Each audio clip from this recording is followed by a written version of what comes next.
Ta série est sur le point de revenir mais tu ne te rappelles pas des saisons précédentes, tu as la flemme ou juste pas le temps.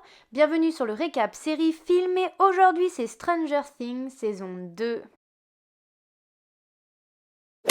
Je voulais tout d'abord vous souhaiter une bonne année 2024 et maintenant accroche-toi bien, c'est parti.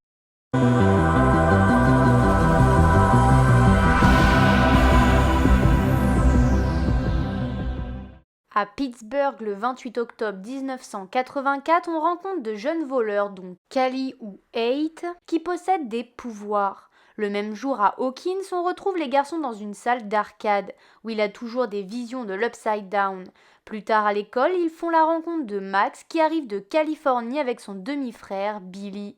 Joyce, elle, est en couple avec Bob et accompagne régulièrement Will au laboratoire avec Hopper pour qu'il ait un suivi. Les scientifiques du laboratoire continuent à enquêter sur l'Upside Down et à s'y rendre. Quant à Nancy et Steve, qui sont toujours en couple, dînent avec la famille de Barbara qui leur apprend qu'ils ont engagé un certain Murray pour enquêter sur la mort de Barbara. Ce même Murray pense alors qu'il y a un complot russe derrière tout ça et tente d'en parler à Hopper. Mike tente toujours de contacter Eleven qui est cachée et vit maintenant avec Hopper. On apprend qu'après avoir battu le démon Gorgon, Eleven se réveille dans l'Upside Down. Elle suit une étrange lumière et parvient à sortir de l'Upside Down. Elle se rend chez Mike mais aperçoit des agents du gouvernement et décide donc de se cacher dans la forêt où elle finira par être retrouvée par Hopper. Dans le présent, Eleven souhaite aller faire la tournée des bonbons pour Halloween, mais Hopper refuse sous prétexte que c'est trop risqué. Il lui promet néanmoins de revenir plus tôt que d'habitude pour qu'ils passent la soirée ensemble.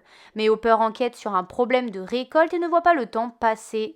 Lorsqu'il rentre, Eleven est énervé contre lui. Max se joint aux garçons pour la récolte des bonbons, ce qui ne plaît pas à Mike, mais Will a une nouvelle vision de l'Upside Down et d'un immense monstre. Mike le raccompagne alors chez lui et lui promet de ne pas parler de ses problèmes aux autres.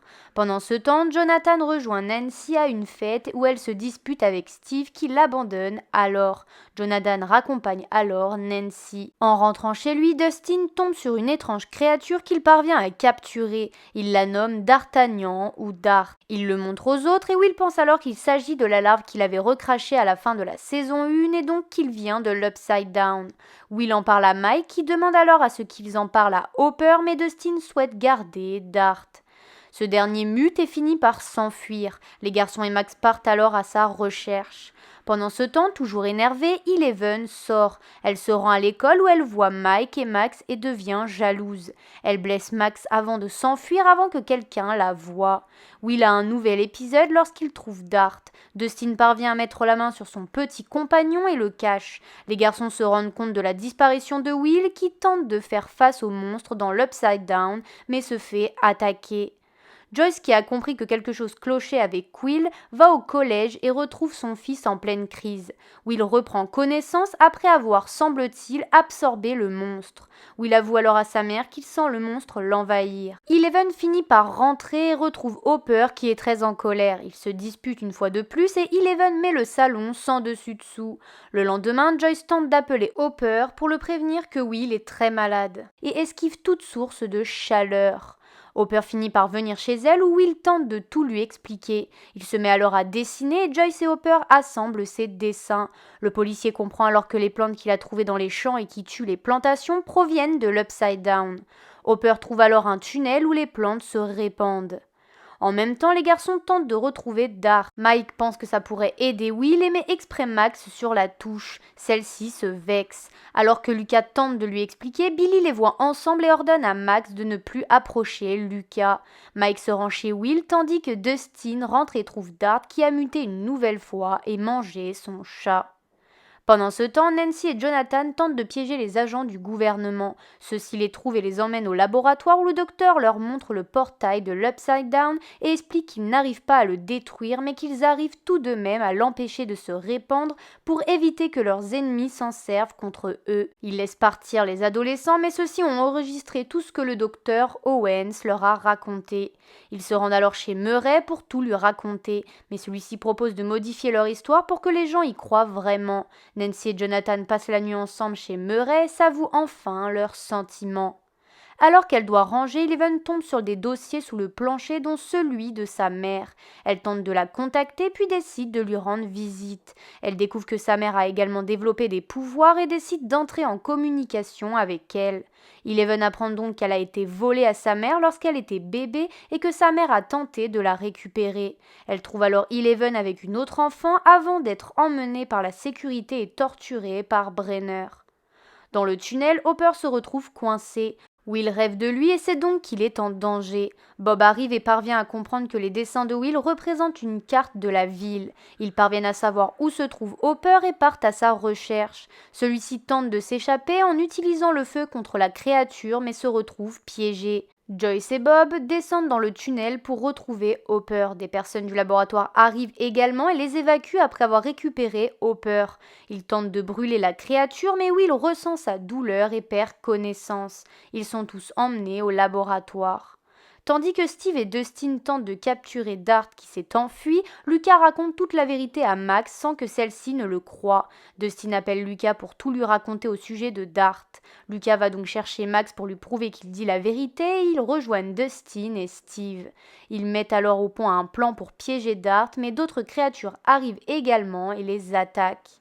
Au laboratoire, Will se réveille mais a des trous de mémoire. Les docteurs découvrent qu'il a une sorte de virus qui est en train de le tuer. Will, qui est en fait contrôlé par le flagelleur mental, envoie des soldats quelque part pour les piéger. Ils se font attaquer et tuer par les bébés démons-gorgons qui étaient juste avant en train d'attaquer Steve et les autres. Après avoir tué les soldats, les créatures partent en direction du laboratoire. Pendant ce temps, Eleven souhaite retrouver la fille qui était avec elle au laboratoire. Elle arrive à Pittsburgh et retrouve donc Callie qui a le pouvoir de créer des illusions. Callie apprend à Eleven à se servir de sa colère pour contrôler son pouvoir. Elle retrouve également la piste d'un ancien collègue de Brenner qui leur a également fait du mal lorsqu'elles étaient enfants. Elle emmène Eleven pour le tuer, mais cette dernière refuse et empêche également Callie de tuer l'homme. Une fois rentrés dans leur squat, la police les retrouve et les pourchasse. Eleven refuse de suivre Callie et les autres après avoir vu que Mike et les autres étaient en danger. Elle décide donc de rentrer. Les créatures arrivent au laboratoire et attaquent. Mike a alors l'idée d'endormir Will pour que le flagelleur mental ne puisse pas les retrouver.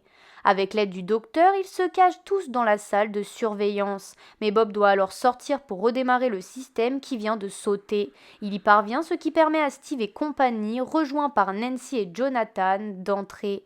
Le docteur reste derrière pour surveiller les caméras de surveillance afin d'indiquer à Hopper et aux autres le chemin à prendre sans se faire attaquer. Hopper et les autres parviennent à sortir, mais Bob se fait tuer. Ils retournent alors tous chez Joyce. Mike propose d'interroger Will pour connaître les faiblesses du monstre et donc avoir une chance de le vaincre. Pendant l'interrogatoire, Will refuse de parler mais tape un code en morse. Mais le monstre finit par les repérer. Une créature arrive pour les attaquer mais Eleven apparaît et le tue. Avec Eleven de retour, Hopper raconte toute la vérité. Eleven pense pouvoir refermer le portail de l'Upside Down, mais il faut d'abord sauver Will. Joyce propose alors de rendre son corps inhabitable pour le monstre. Hopper emmène donc Eleven au laboratoire, tandis que Joyce, Jonathan et Nancy emmènent Will autre part pour réchauffer son corps et donc évacuer le monstre. Pendant ce temps, le père de Billy l'envoie à la recherche de Max. Il passe chez Mike et flirte avec la mère avant d'aller chez Will. Il y trouve Steve avec qui il se bat. Billy a vite le dessus et s'attaque également à Lucas. Max parvient à l'affaiblir avec la seringue pour endormir Will et le menace. Elle lui vole également sa voiture et part avec les autres dans les tunnels afin de créer une diversion. Ils y mettent le feu tandis que le monstre saute du corps de Will. Hopper et Eleven arrivent au laboratoire où ils retrouvent le docteur blessé. Les bébés démons gorgons se rendent dans les tunnels, laissant la voie libre à Eleven pour refermer le portail. Mais la distraction est de courte durée et les créatures quittent le tunnel pour aller au laboratoire, permettant aux enfants et Steve de sortir des tunnels sains et saufs. Hopper protège Eleven de son mieux tandis qu'elle referme le portail, tuant les créatures. Un mois plus tard, le laboratoire a fermé, notamment grâce à l'enregistrement et l'histoire de Nancy, Jonathan et Murray. Le gouvernement a avoué avoir dissimulé la mort de Barbara, dont les parents peuvent enfin faire le deuil. Le docteur qui a donc survécu fait parvenir à Hopper le certificat de naissance de Eleven, qui devient donc sa fille. Puis on assiste au bal d'hiver où Mike embrasse Eleven et Max embrasse Lucas, ceci marquant la fin de la saison 2. Et voilà, la vidéo est terminée, j'espère que ça t'a plu et aidé. N'hésite pas à lâcher un pouce en l'air ou à t'abonner si le concept te plaît. En tout cas, on se retrouve la semaine prochaine pour une autre vidéo. À plus!